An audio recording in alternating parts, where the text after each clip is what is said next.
एक बहुत खतरनाक सी रात थी। जंगल के रास्ते मोहित अपने घर जा रहा था। उसने अपने आसपास ध्यान से देखा तो उसे एक सौ दिखाई दिया जो जंगल के बीच में पड़ा था। वह देखता रह गया क्योंकि वो सौ बिल्कुल उसके जैसा ही दिख रहा था। मोहित सौ के पास गया और उसे बहुत मुश्किल से उठाया। उसके बाद उसने सौ की आंखें खोली और देखा कि वह बिल्कुल जिंदा है। यह देखकर उसका दिल जोर से धड़कने लगा। सौ का नेत्र उसे देख रहा था और उसने उससे मुस्कुराते हुए भी देखा।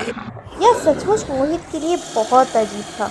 उसने सौ को अपने हाथ से नीचे रखा और दौड़ता हुआ जंगल से बाहर निकल गया। भागते हुए मोहित ने एक बार पीछे मुड़कर देखा, तभी वहां पर उसे कुछ नजर नहीं आया।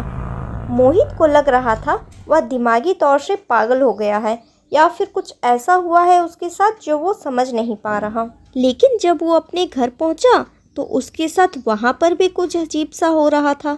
वह बिना किसी कारण के महसूस कर रहा था कि उसकी आंखें बिना उसकी इच्छा के इधर उधर घूम रही है, जैसे कि वह किसी भूत या शैतान का शिकार हो चुका हो।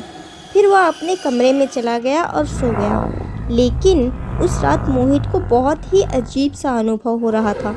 उसे ऐसा लग रहा था वह अभी भी उसी जंगल में उसी सौ के साथ है और वो अजीब सा अनुभव दोहरा रहा था। अचानक उसे एक बड़ी भयानक आवाज़ सुनाई देती है। वो आवाज़ जंगल से आ रही थी, जैसे कि कोई काले जादू का विकराल प्रभाव हो। उसने धीरे से अपनी आंखें फिर से बंद की, लेकिन उस आवाज़ का असर उसके दिमाग पर था। अगले दिन मोहित उस जंगल में वापस गया और सौ के स्थान पर जाकर खोज करने लगा। उसे अपनी पिछली रात की यादें भी वापस से आ रही थी।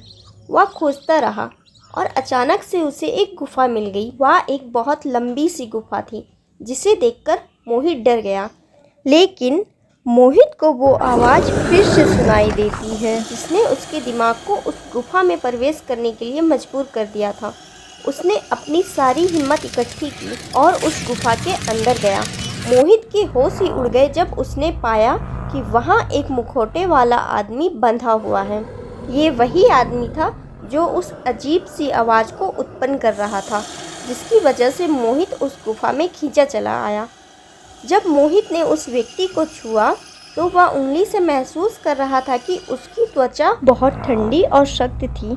पर मोहित को ये समझ आ गया था कि ये मनुष्य गुफा में किसी समस्या का सामना कर रहा है और उसे उस समस्या का हल निकालना ही होगा।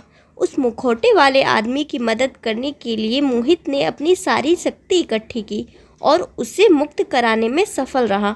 उस व्यक्ति ने मोहित को धन्यवाद दिया और बताया कि उस गुफा में वह व्यक्ति एक जादुई दुनिया की तलाश में गया था।